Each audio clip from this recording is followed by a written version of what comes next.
Hi. Hey, how's it going? That's a very professional looking backdrop you got there. Yeah, Connor was taking a bit too long in the shower, and also it was just noisy in general. So I came to Dodge. I kind of like holding this. I think I might do this in the future. It just feels very casual and cool. I It's don't know. ginormous. What? No, this looks very natural. Look, It's huge. I don't know what you're talking about.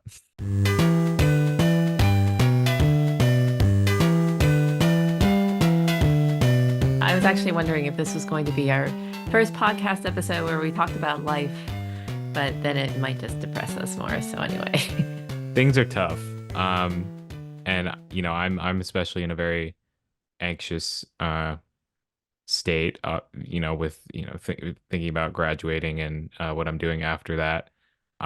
But we just keep going and we keep moving forward. There's nothing really to do about it. So I yeah. guess not. But it just feels like the universe is out of order and Mercury is in retrograde. Mm. And it's a particularly chaotic retrograde. It's Aries season. Anyway. Well, in a way, the movie that we're talking about today is actually kind of perfect because I was looking back or reviewing and watching some stuff before this, and the messaging and sort of the tone is something that's very uplifting. And I think this is kind of perfect for this moment in time right now. Yes. And we've We'll had say. some good things happen. We had an article written about us. Yes, thank you, Molly. That was just such a great experience. And obviously the article itself was very lovely. So Yes, it was. It was really, really lovely, and she was very fun to talk to. And still surprised that people are listening.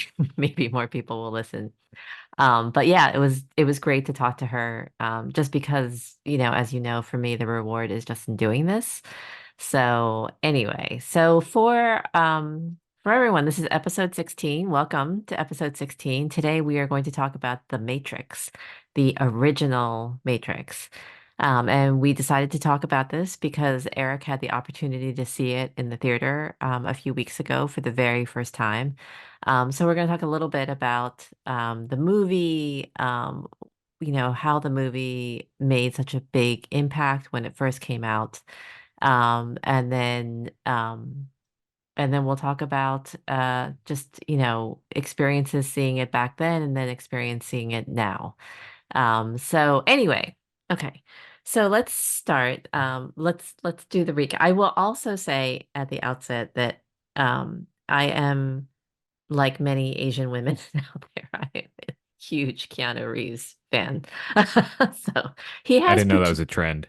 Oh yeah, he has I mean, I cannot tell you how many Asian American women I've met and, eventually I'll say, yeah, Keanu Reeves is my one of my longest running celebrity crushes. And they'll say, me too, me too. And then we'll all form this little group where we'll follow all his doings. I do want to make it clear, though, before we go deep into the Matrix, that I did see Matrix at the height of my Keanu Reeves crush. But after I saw the Matrix and before the Wick movies, I actually realized that I don't have a crush on Keanu Reeves. Like, I don't want to date him or be his girlfriend or anything like that. I'm just really happy that he's in the world. That would be problematic also since you are married. So Yes. Dad one time dug up this really funny statistic that said that many divorces are attributable to Keanu Reeves. So apparently a lot of women like to live in fantasy land and hoping that they will someday be with Keanu Reeves rather than actually, being with their lovely, very lovely, satisfying husbands. So anyway, I just wanted to make that clear that it's not a crush. It is just an admiration, like a very long-standing admiration. sure, Mom. We'll say Anyway, that. anyway, I really don't. I just think he'd be cool to hang out with. That's all. All right. Uh-huh. All right, so let's talk about the plot of The Matrix. The Matrix came out, and it was made by the Wachowski now sisters. The Wachowski, they were a sibling pair, and they made this movie about a guy, a hero. It's very much of a cyber thriller.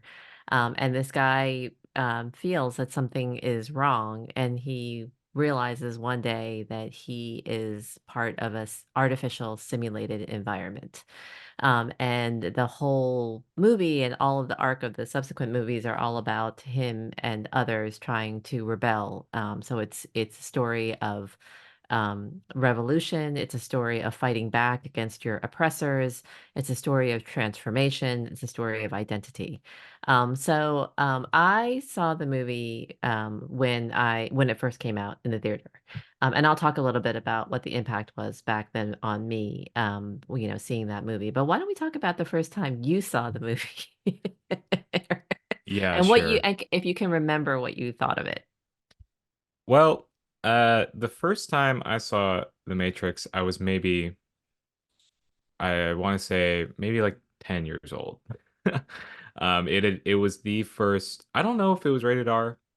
Was it? Do you know if it was rated R? It was rated Rated R. definitely Yeah, R. that is definitely my first rated R movie I had ever seen. Yes. So I was invited because I had a very close childhood friend who was about 4 years older than me. So he had his friends over to watch a movie, and he invited me. Our Um, neighbors, by the way. yes, they're my neighbor. And and then we watched it, and it was one of the most terrifying things I had seen at that point. Were you really Uh, terrified at that time? it was yeah, because the whole concept, as soon as he wakes up in real life, that was like one of the scariest things I had ever seen, especially since um well, my favorite shit was always animated kids movies. Yeah, yeah. So and I'd been watching, Spirit probably like every day. I But was just going to mention Spirit. I'll never yeah, get just those like, hours back of my life. where Matt Damon narrates a horse and everything is happy-go-lucky friendly. No, But there were some tense moments in Spirit. well, sure, yeah, sure. But nothing like waking up in goo and not being able to breathe and like having to pull out like a tube out of your esophagus. And it was very scary. And not just that, but the sort of subtext and the context, or the dystopian future. That was probably my first experience of anything dystopian too. Where a film sort of imagined the world as it could be, not as it is. So yeah, it was pretty terrifying, and it stuck with me. And a lot of the stuff, I that was basically the only thing I had remembered from that experience, was how scary it was. Like the action was cool, obviously, but there were just certain things that stuck in my mind. Do you remember Um, understanding the plot at all or what was going on? I remember understanding that the world they lived in was a uh, fictitious, reality, and that it was like it was not what it actually was, and what it actually was terrifying, because the robots were, and the AI was actually, extremely scary. But that's all I remember in terms of what happens after that. I really I don't remember remembering that experience, Yeah. or that much about the movie. But I've seen it twice since then. Now, yeah, I think I've seen it a total of 3 times. One where I revisited with you, probably when I was in high school or something, and then once, like a month ago, when I saw it in theaters. So For me, you came off as a particularly innocent child. And so, although I will say that one of the funniest things that you always used to say to me when you were little is anytime I tried to steer you away from a really graphic National Geographic thing going on, a lion ripping apart an antelope or something like that, I would say to you, maybe you shouldn't watch this, and you'd be like, "Circle of life, mom, circle of life." So, but that did not necessarily translate to you being AI very robots, for no, AI robots. yeah, Yes. Yes. So, the first time I saw the movie, I saw it in the theater. And as you know, I have a horror of horror movies. I cannot stomach most horror movies because I find them too gory and too suspenseful, they cause me too much agita. But I will say though that Dad and I had no expectations for going into The Matrix. There was very little advance hype about that movie. So we just didn't know what to expect. And I honestly went to see, I think we went to see it because of A, Keanu, I like Keanu, and B, because I really love sci-fi. I'm a huge sci-fi fan.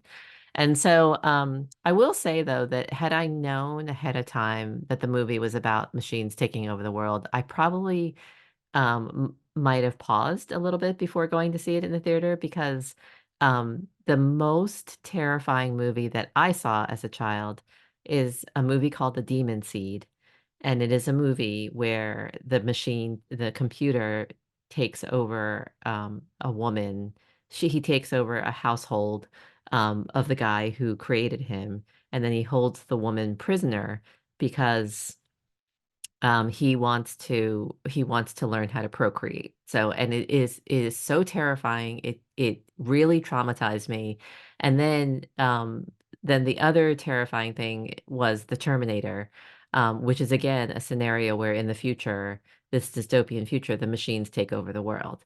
So overall, between that and Age of Ultron, I really feel like if someday all of these experiments in AI that we're going through right now in real life go bad, I feel like the movie makers are just going to be sitting around going, "I told you so." I just told you so. Like I don't know how many times I could have warned you. Yeah, you thought that I was making fiction, but in reality, it was totally going to come true. So I think that I mean, my general stance on AI is pretty clear, which is that I actually think that it's just a tool and it's just a platform. But being just a tool and just a platform, I think that AI is very open to exploitation by very bad entities. So that is my like, it's just like social media, which is that social media can be used for positive purposes and for good purposes. But it can also be used to oppress and exploit and really and also sow so many seeds of disinformation. But when we did see the movie, Dad and I really loved the movie. I just thought it was so cool. There were so many things in the movie that I thought were so cool. It was exciting. The plot felt entirely like very original, like super original. The way that they introduced the Matrix, the idea of the Matrix. I don't think I've ever seen a better way to introduce this idea that something's not quite as it seems, you know? And so it sets it up with that scene where, Neo is kind of half asleep, and it's sort of like kind of moving numbly through his world. And it captures that feeling of that being that corporate drone so well. Like it's so colorless and he's being chewed out by his boss for being late again. And then all of a sudden things kick into gear and then suddenly things just start going haywire. Like totally haywire and you're like, WTF, what's going on? So I from the very first opening sequence with Trinity, and then you go into Neo's world, the Matrix, and then you go into the real world, the actual real world. I've never seen a movie that set it up so deftly as it really like toggled back and forth and really establish it without being overly heavy on exposition. So totally loved the movie when I first saw it. And I think that it's one of those movies that actually have stood the test of time for me in that I still love it. I still think that it's brilliant. The other thing that I'll say I loved about the movie is I just thought that it looked so fucking cool. Like I just think everything about that movie looked cool. And it wasn't just, we talked about this before, it wasn't just the fact that when they went into the Matrix, they wore Prada, black outfits. It wasn't just that. It was actually the fact that there were some really cool camera angles and visual shots in that movie that when Dad and I saw it in the theater for the first time, I could hear Dad like next to me going, "Whoa." You know what I mean? Like, whoa. And a particularly notable scene is when you're looking up at the helicopter and the bullet casings are raining down. But to me, the scene or the visual or the shot that sticks with me forever is when Morpheus is escaping and he gets caught by a bullet and you see the water in slow motion get tinged pink with his blood. Like that is I will remember the rest of my life. And it's so striking to me. So that was my impression of seeing the movie the first time. Now, so you're saying you did not have that impression as a 9 or 10-year-old kid, but what about the second or the third time? Well, yeah, I mean, I didn't get that the first time because I was very focused on the sort of horror of it. Yeah.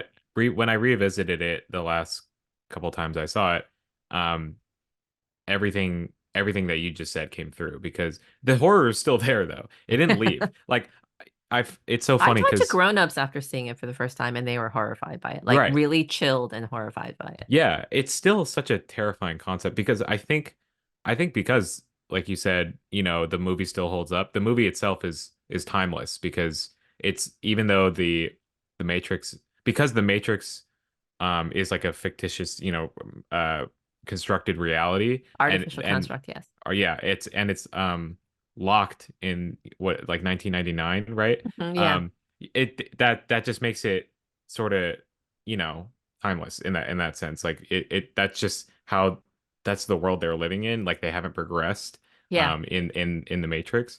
But actual reality is something far beyond our imagination. It's like way in the future. right. So that's really I really thought that was genius. And but the horror of that reality is still there. So every time I watch it now, I still get I get chills and I get really unsettled when he wakes up in Oh, reality. really? Yeah, Interesting. I think actually any time that they're not in the Matrix, it feels way more dangerous and way more uh life-threatening. Because the music, especially when those AI robots like the tentacles like they start going after their ship, it's still terrifying. Yeah, But now what I'm able to appreciate more is the coolness factor and like them being in the Matrix and them wearing cool shit and like shooting, having really cool shootouts. And obviously now that I am more involved in movie making, like I can be interested in how they actually did that. And looking back at really iconic scene.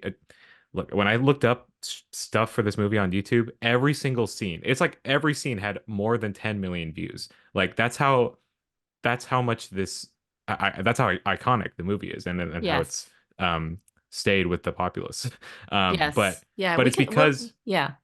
yeah, but it's Let's because talk of about how cultural perfectly they impact crafted. later. Yeah, let's Right, talk right. about cultural impact a little later because I think cultural impact is a very big deal with this movie. Yeah. But I think that also, before we get to cultural impact, I will just say that the Wachowski siblings were pioneering in how they shot things. They were pioneering. It was almost, I don't know, I actually don't remember reading whether or not they storyboarded everything ahead of time, like Bong Joon-ho does. Although I do remember seeing sketches of the visuals, like I remember seeing sketches of the helicopter shot with the bullets raining down, and then I remember seeing all the workshopping of the bullet time. But the bullet time thing was a huge, huge deal. And I actually think that the bullet time thing was such a huge deal for filmmaking because I think that prior to that sort of technology about figuring things out, I think that people were toggling back and forth between regular motion, sped up motion, or slow motion, like 3 settings. And so I think that that's still the 3 settings, except that I think that you could play around with the settings in a different way to help with the pacing of a particular scene. So that scene where Keanu Reeves goes back and the bullets fly over him and you see the trajectory of the bullet go in, that was considered to be pretty revolutionary when it came to techniques of filmmaking. So we can talk about cultural impact now. And what's interesting to me, and let's just first say you did not watch the second one or the third one. Yeah, I've only seen the first Matrix and then Matrix Resurrections when like the latest entry into the Right. The Matrix Reloaded, The Matrix Revolutions, The Matrix Resurrection. So what did you think of Resurrection? I thought it was slow. Like Mm. there were a lot of really there were interesting elements about it. Like there was a bit more humor. There was a bit more what's is the word like sort of irreverence? Irreverence, yeah. Yeah, for them revisiting this world again. And also I hadn't been caught up on what happened in the middle, so I was a bit lost in terms of some characters or some like old friends, like I don't get that because I haven't seen it. The charm about it was still there. I think it just was very long. Yeah. um and and especially because the first one felt so tight in terms of story and characters and world building. Just revisiting it again, they it could have been a bit snappier, I guess. But Yeah. The second um, and the third one for me were hard to watch. They were definitely hard to watch. And I think it's because number one, it didn't have that incredible novelty value of the first one. So you were looking at ex- fight scenes that were more elaborate than the first one and more and they were extended, and so it was kind of like, what's the point? It was just it's exactly the same issue that John Wick suffered from. Although I know you think that they came around full circle by John Wick 4, but second and third there was a certain point where you were just like watching all these knives and guns going, you're like, okay, I see it, I get it, it's yeah, enough. yeah, And so Matrix definitely had that thing because it had so many fights, and so it had things like the Agent Smith, his software program had gone completely rogue and had turned into a virus. They were trying to dismantle the whole Matrix. And I believe at the end, I think that Matrix Revolutions ended with a truce being brokered, where it was agreed that anybody who wanted to be freed from the Matrix would be freed from the Matrix and allowed to exist in the real world in Zion. But but the Matrix still existed, like it was still intact. Those were the terms of the peace, was that the machines and the human beings were going to coexist peacefully. So I think that that's what the plot line was, but I don't remember because there was all this, like, it was starting to become a lot of mumbo jumbo. Like, you were just like, what is going on? I'm losing track of the mythology. And then to a certain extent, Matrix Resurrection, um, Matrix Resurrection, brought that around full circle, which is it basically said, because Neo and Trinity died in the actual real world in Matrix Revolutions. Both of them died.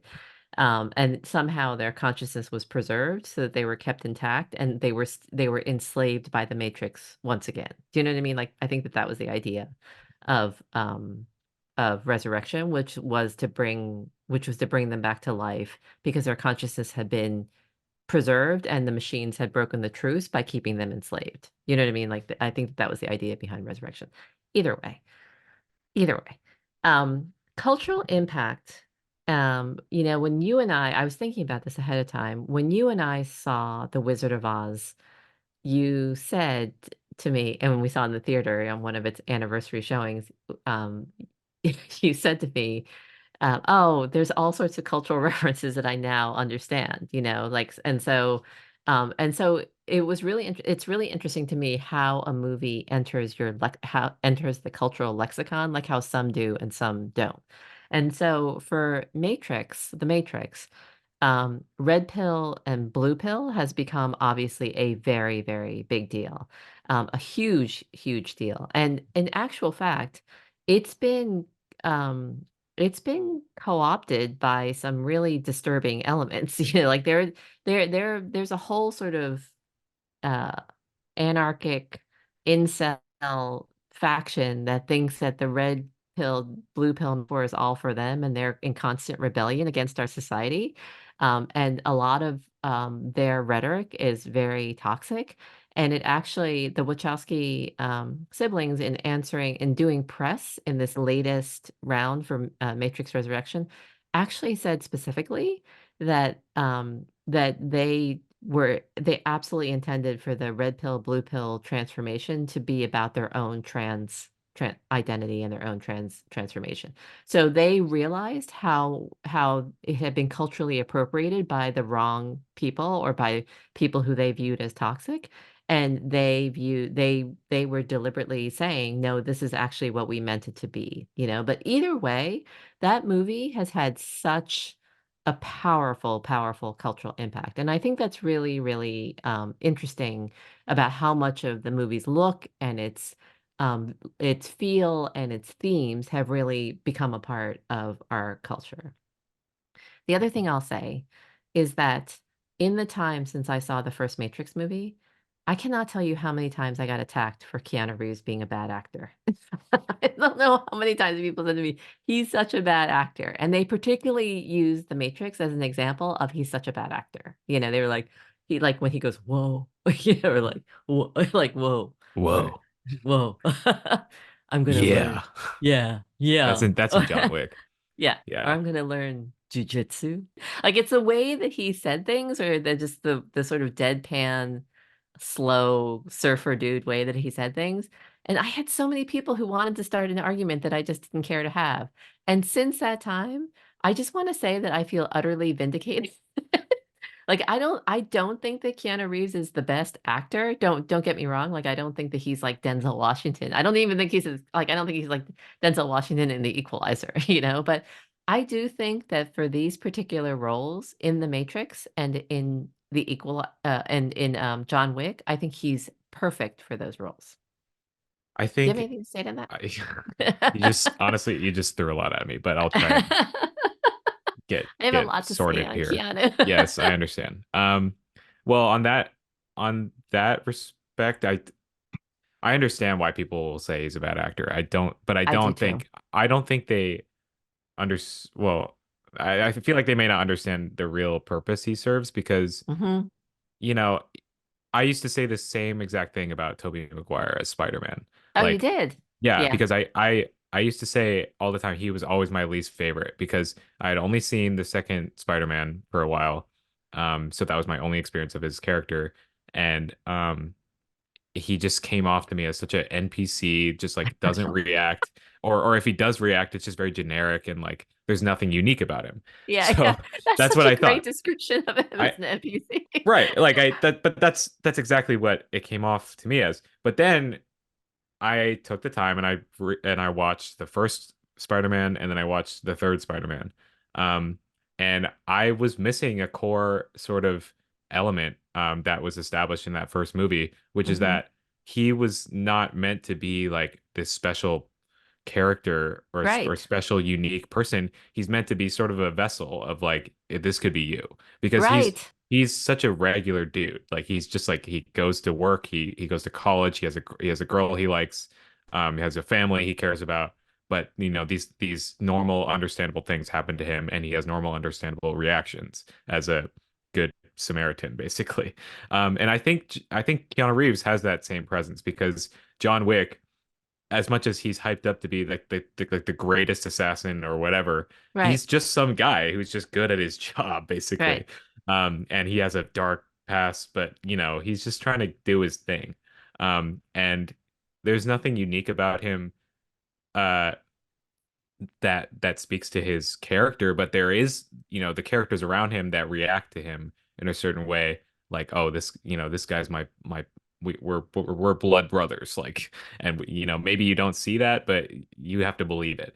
And same for Matrix too. I think the Matrix, um, it's funny about I think this you were last. making, but I just want to put a pin in this because I think you were making an excellent series of points. Thank I you. think that you're basically saying that both Tobey Maguire in the Spider-Man movies and Keanu in both The Matrix and John Wick, they both play ordinary ordinary in a way that makes you feel that it's possible that they could become something so much more than ordinary. But they Yeah, do the ordinary really, really well. Really, really well. And yeah. I think that that's a brilliant comparison. There's a bit of bias because Keanu Reeves is now such a well-liked person and Yes. actor, and he's known as being like a very nice person. But who cares? Like, we love Keanu Reeves. Like that's part of it. So and that translates through The Matrix.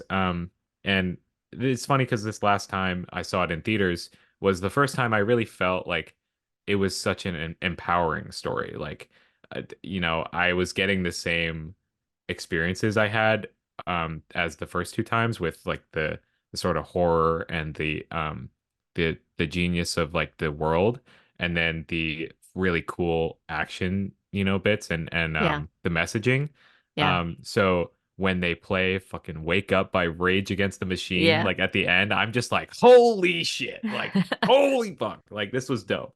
um and that was, I think, seeing it in the theater with a much better sound system really made me feel that. And that's also due to the writing and his performance and everything around, because who would you pick, Neo or Morpheus? Like Morpheus is way cooler, like he's just such a wise, they built him up so well, Yeah. especially Yeah. when he decides that he needs to be saved, and not cast off. Like that's because that's a turning point. Um, you know, he's way cooler, but we're Neo. We're Neo. We love Morpheus. We want to save Morpheus, and we also resonate with Neo wanting to save Morpheus. So Yeah. it connects in that way. Um, I want to call out two scenes just because I love this point you're making. I want to call out two scenes where I think that Keanu did really well at playing ordinary. And I want to contrast that with another actor. In the two scenes that I think that Keanu did really well in playing ordinary, one is when the first panic when he gets the phone call from Morpheus and his scrambling out of the cubicles, you know, the anonymous cubicles. I will always remember how his dress shoes are slipping. Yeah, and he's like trying to stay low, but I just remember how his dress shoes are slipping on the carpet and he's like scrambling to get out of there. And then his reaction when he's told to go out on he's like, "What? No, you're crazy." Like that is a great bit where he's basically doing his acting through his physical. It's physical acting, you know, and it's also voice acting, but it's physical acting mainly. That's one. And then the second thing, the second scene that where he just does ordinary beautifully is in John Wick, which I saw the other day on TV where the police officer comes and he's like, noise complaint? Yeah, noise complaint. You know, and he's like, you going back to work?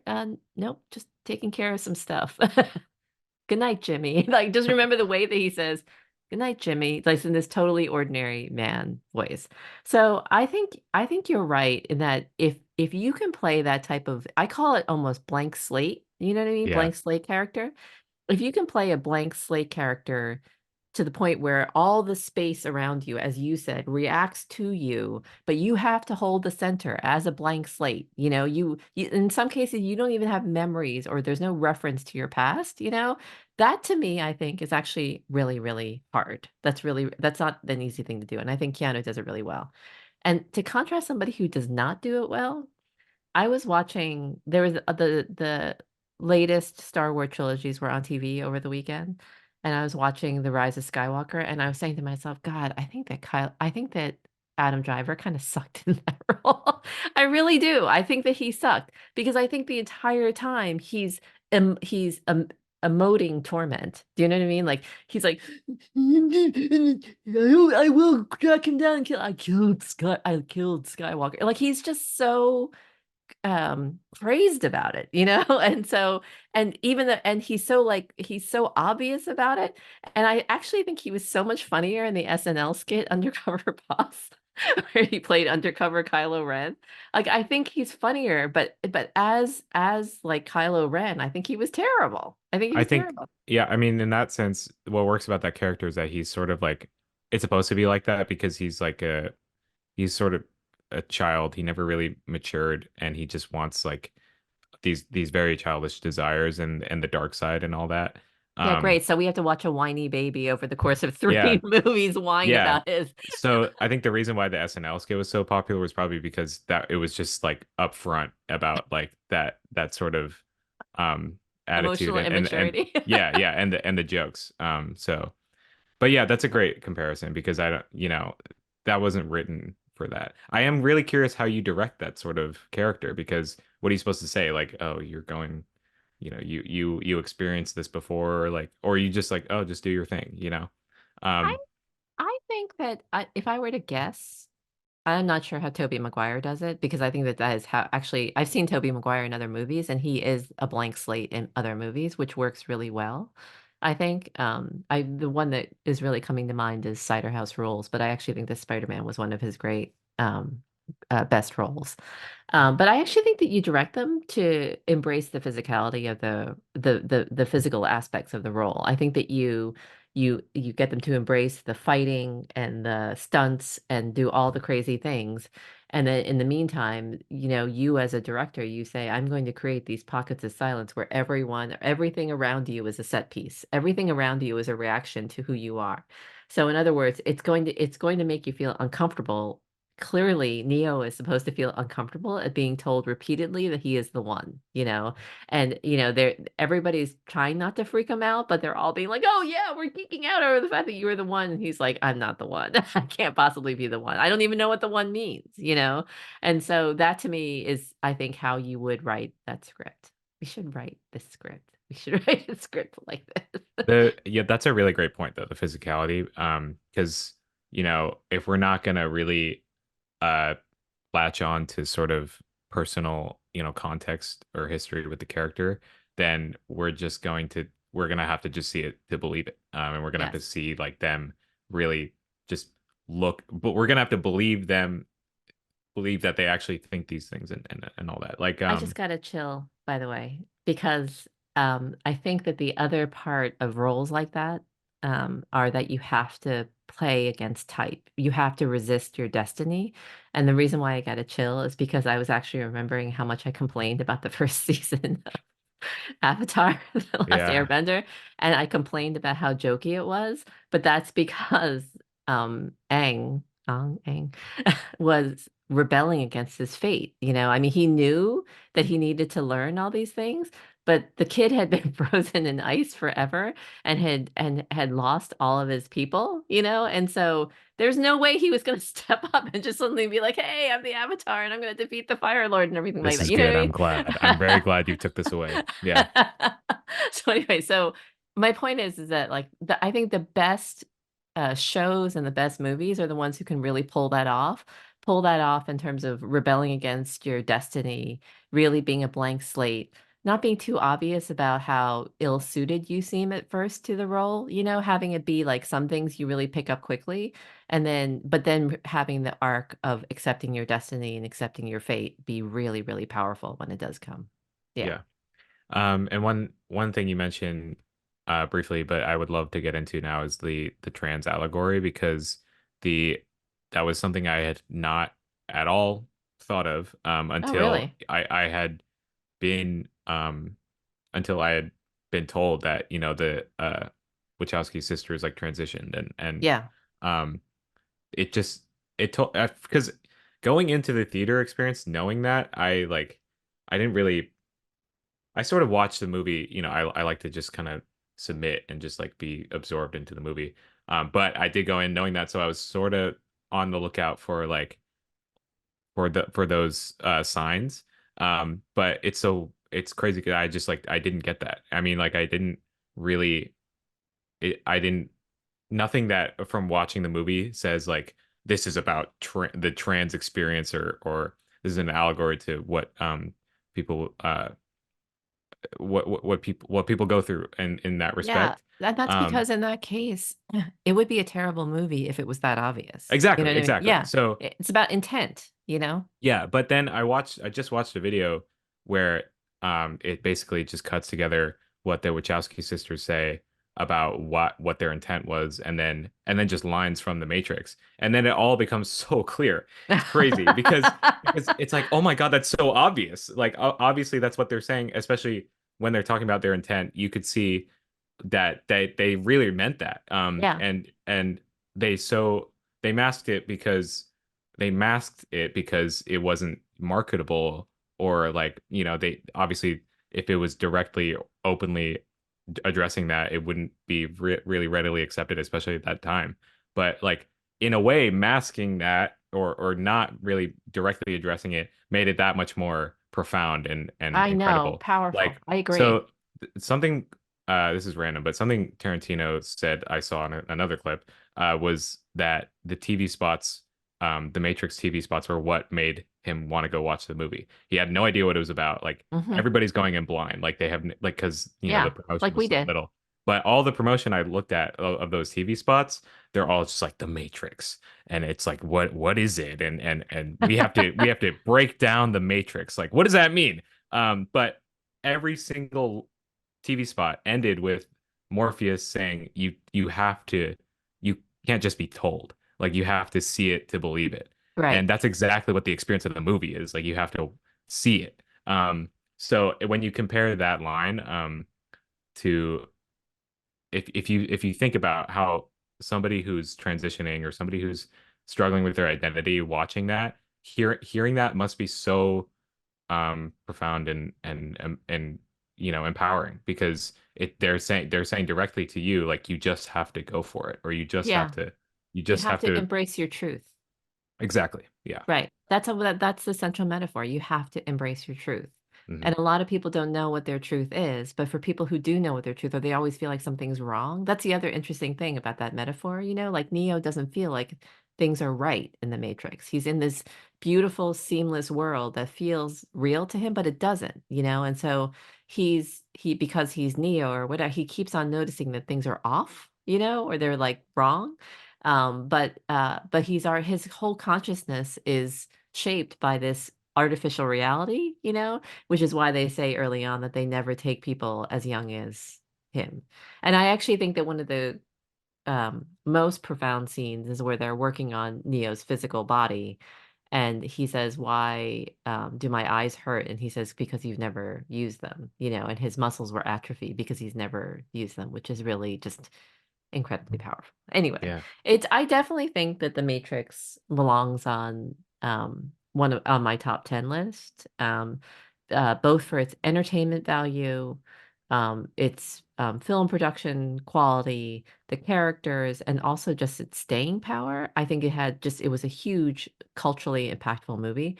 The time that it came out in the 1990s, many people blamed it for gun violence. It was one of those movies that got caught up in oh, we shouldn't have video games, like first person shooter video games and blah, blah, blah. And I think that that is ridiculous.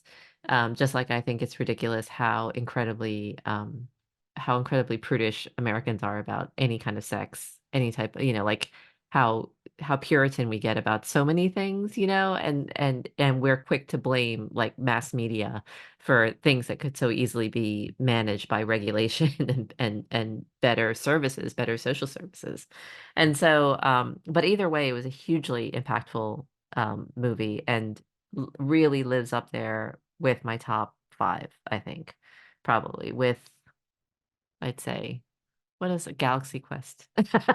That is so funny that you mentioned that because I was just about to draw a comparison because you mentioned how this movie revolutionized a lot of things with action and sci-fi and all those really big genre stuff. But listening to the Wachowski sisters talk about it, you know, they just threw a bunch of things in there that they loved and that were just genre bending. Um, Yes. because it was in service of the story. So there's moments of like a western, there's moments of kung fu, there's moments of sci-fi drama and a little bit of comedy. There's some good jokes in there. Some of this stuff inherently is like funny, but is also really cool at the same time. Like when she shoots him in the back of the head, what did she say again? Dodge this, dodge Yeah, yeah, this. yeah, It's dope. It makes us laugh, but it also is like super cool. yeah. Um, but in the way that it's similar, because I just saw Galaxy Quest in theaters for the first time too. And you know, this when you have a bunch of genre bending elements to your movie, it becomes that much harder to sort of market it, because all of these Yeah. movies, like when they marketed Galaxy Quest, they decided to market it towards kids, which obviously like it's really not a kid's It's movie. not a kid's movie. Um, but it is a movie for everybody. So It is. so the default when it comes to those types of movies is that it's for kids. But like the best kinds of movies are the movies that are for everybody, that can touch the widest net or cast the widest net of an audience. And it's so funny that, The Matrix actually worked out in terms of how it was marketed and also who it uh, impacted. It was mainly a sci-fi and an action, but obviously took in so many other elements. And I think It that's did. just that's very to be able to do that in a movie is just like a crazy thought. Like how do you just have to be so impassioned about what your story is and who your characters are that like all those elements kind of come together. So Yeah. Do you know what my top 10 movies also share in common? Was they don't have any bad parts or slow parts to them. So I can literally like replay. It's just how I felt about Star Trek, which we did our second or third episode on. I can replay scene by scene by scene by scene by scene and love something very much about every scene. Like have something to admire about every scene and how and I think that we've talked about this many times, I think story and pacing are the hardest things to get right. I do. I think story is the hardest thing to get right, and so It's very I was just talking to a friend of mine because I've been writing these case studies and all the case studies end up being 12 to 15 pages long. And I find those brutally difficult to write because it's like writing a giant paper for college like every month. And so I'm much happier in the 8 to 10 page realm. And I'm a little bit sad because I don't know if a screenplay or a novel is in me in terms of sustaining a story over that kind of structure. So I think sustaining a story in the way that Galaxy Quest does, in the way that The Matrix does, in the way that the first John Wick does, I am in such admiration at how every scene makes sense. Every scene makes sense to the overall story. Every scene, and no scene feels like you're checking your watch and you're looking like, what the hell's going on?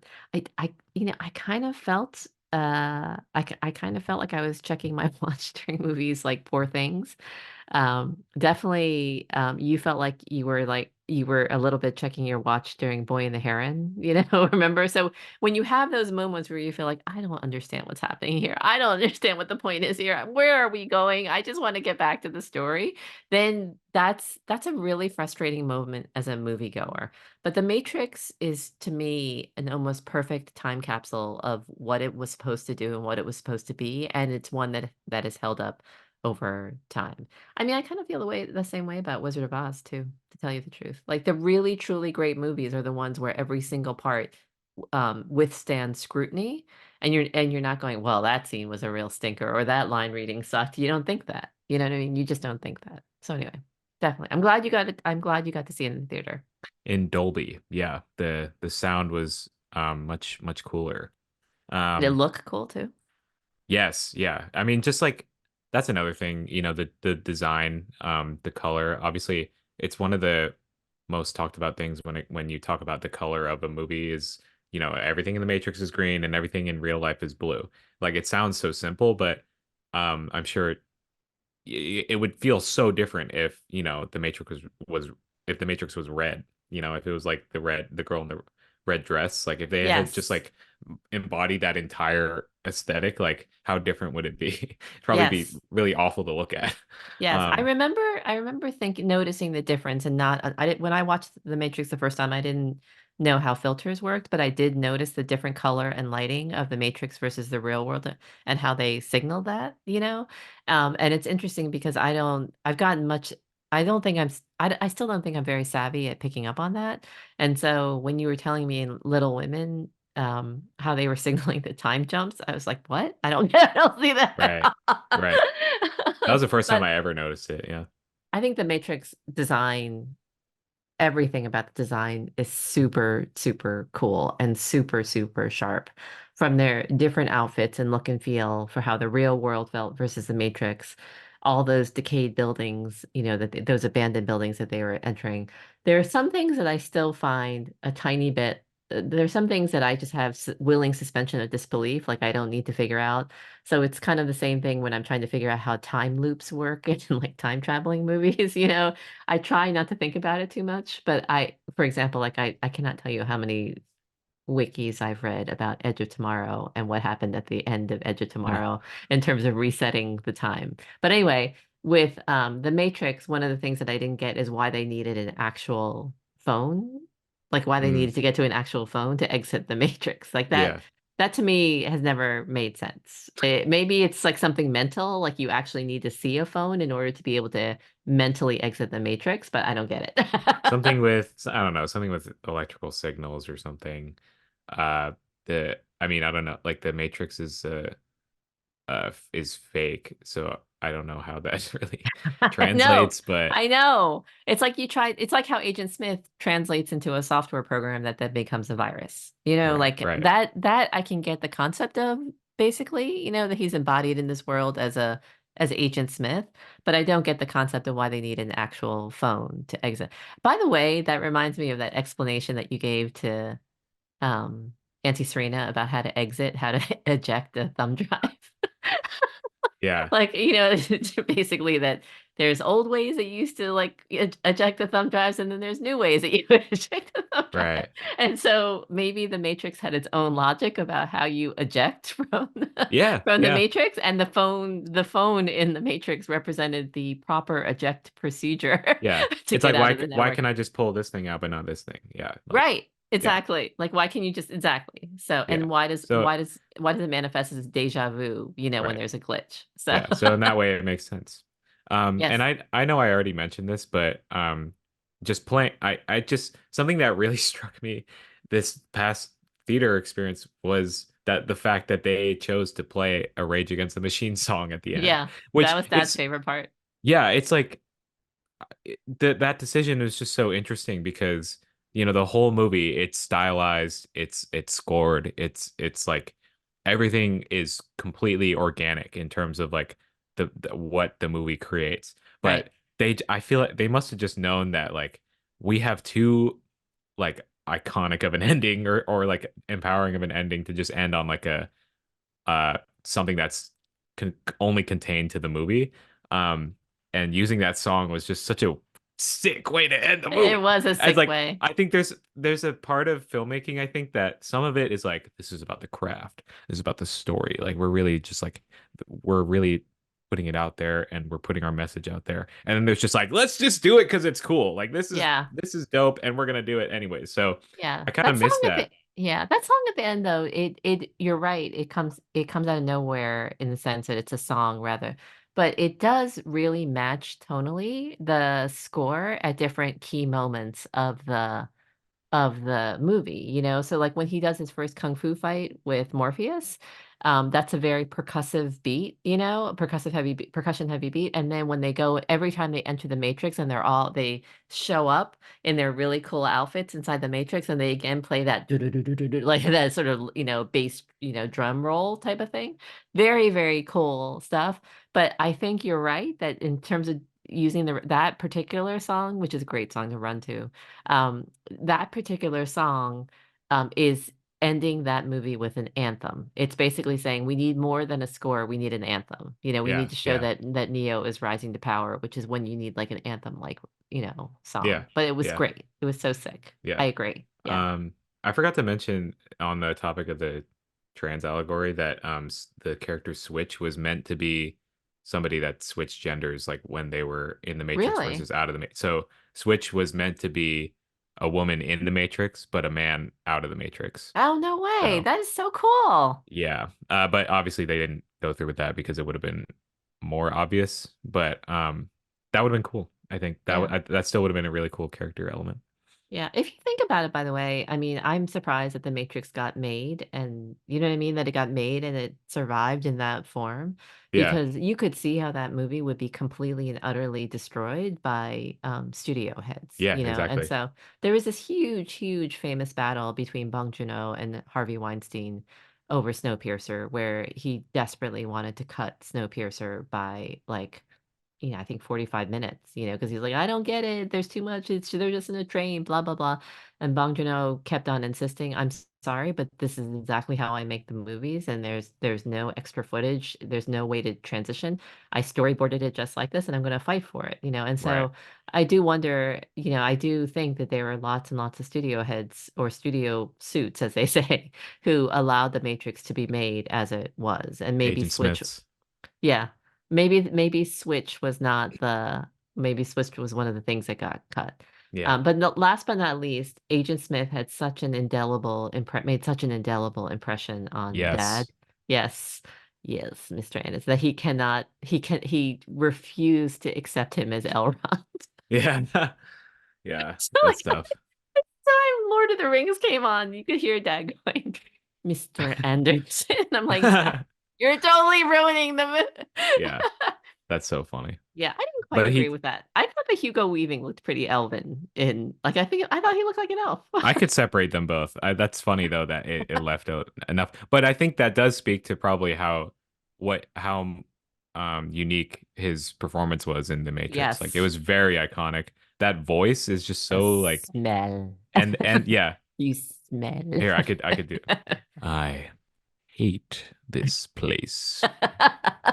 This prison, this zoo, this reality. Oh my God. It's the smell. It's like, what? Oh, where did he come up with that? He's so good. He's Yeah, so good. He's so good as and it Agent sucks Smith. because I know that ideally the other agents were supposed to be exactly like him, like, and they were supposed to be literally just clones of him. I think I remember hearing that one time. Oh, Um, interesting. so That does happen in Reloaded. right, but because they were just other agents, like he stuck out because Yes. he was special, and they also that they sowed they were sowing the seeds for his unique character later, I think, which I Yes. think really worked. Because because he starts off and he's like, I'm going to be honest with you. Like it's like, okay, are we getting real? Like, does he actually have thoughts? All that. So yeah, love All him. right. Well, this was fun to talk about. I'm glad that you got to see it in the theater. I'm glad we got to do this for our episode 16. And for those of you who are listening, check out the article. It's really fun to read. I hope that you check out more episodes. We are developing quite the back catalog. By the way, did you know that most podcasts have seasons? Yeah, You don't but want to do that's that. well, You that's just want for to keep going. that's for people that work, like it's their work, it's their Yeah. job, and then they have to take a break and then come back. So, but we don't have enough like distinguishing. What do we? This season we'll talk about video games. I got my mom to play Fortnite. Like, I guess that's the only scenario in which like we'll do that. But Yeah. this is the same thing, so I don't really, when I put it up on Spotify, it's just season 1, episode 16, whatever. So I don't know. Jack is mad because I'm talking to you and he feels left out and lonely. Dad had to go into the office today. Oh, gotcha. All All right. Well, right. maybe you should tend to him. All right. I love you very much. Love you too. Thanks for listening, everyone. Yes, thanks. And we'll talk about a new movie or something next time.